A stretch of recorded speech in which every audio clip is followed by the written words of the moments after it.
mga mare. Ewan ko ba sa batang to ay nasanay talaga siya ng alas 5 pa lang inaantok na. Tignan nyo naman kaliwanag pa sa labas tapos nga pinatay na namin yung ilaw dahil nga nagmumuryot na siya. Buti na lang maaga kaming kumain ng hapunan kaya yan pinagbigyan ko na natulog na nga kami. Pero actually pinatulog ko na nga siya dyan tapos nung alas 7 sumabay na nga ako matulog sa kanya. Tapos nga pagdating ng pumasada ng Papa Choy sabi niya matulog na muna ako, siya na munang bahala kay Dylan. Tapos nung nagising ng alas 3 yung bata sabi ko kay Papa Choy akin na muna si Dylan tas matulog na muna siya. Naglaro lang ng konti yung baby tapos nga nung alas 4 natulog na siya ulit. Nagising na nga kami mag-aalas 6 na tapos umuulan pala sa labas. Dahil yata umuulan mga maray napasarap yung tulog ng baby na to. Kadalasan kasi alas 5 pa lang ng umagay gising na nga kami.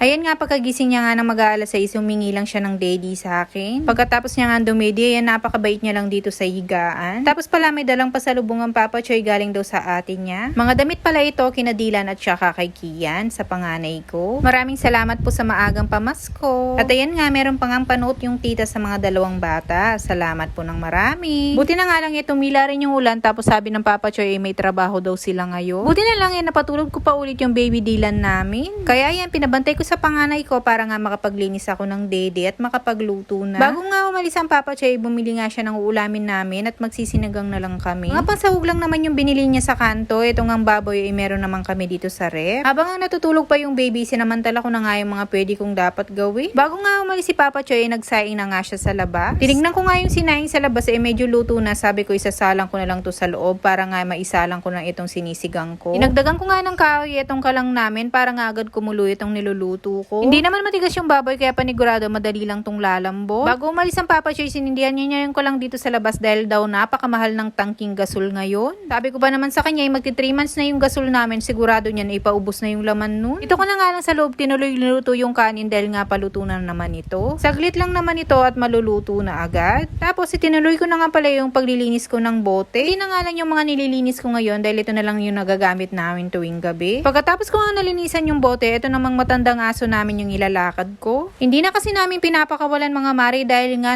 saan siya nagpupunta tapos pag uwi niya ang dami niyang garapata. Dito na nga lang ko siya sa likod nilakad dahil nga wala naman tanim dito. Napakalawak nga ng nilalakaran nila dito sa likod.